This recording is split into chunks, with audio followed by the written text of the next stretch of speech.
সে তো জেগে ডাকে নাই, ঘুমে ডেকেছে। ঘুমে তো অনেকে অনেক কথা বলে। ফেরেশতাদের প্রশ্ন, আল্লাহ সে তো জাহান্নামী, গুনার হিসাব অনেক বড়, সব তেমন, কিন্তু রবের চাওয়া হচ্ছে তাকে জান্নাতে দেওয়া। তো যিনি আইন বানান তিনি কখনো আইন ভঙ্গ করলে মানায়?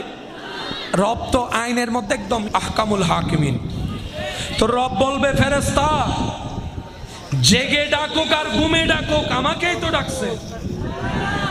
আমার বান্দা ঘুমের মধ্যে আমাকে ডেকেছে, এটা আমার পছন্দ হয়েছে, তার একবার ডাক আমি কবুল করেছি, সেটাকে এক পাল্লায় রাখ, সারা জীবনের গুনাহ আল্লাহ অন্য পাল্লায় রাখ। ফেরেশতারা যখন দেখবে ওই অবচেতন মনে একবার রব ডাকাটাই সওয়াব বাড়ি হয়ে যাবে। তো রবের চাওয়া বান্দা কোথায় যাক? রব তো এত দয়াবান, মুসা নবীর একটা গুনাহগার উম্মত কুকুরকে পানি খাওয়াইছে, আল্লাহ সারা জীবনের গুনাহ মাফ করে দিয়েছে। আপনি তো শান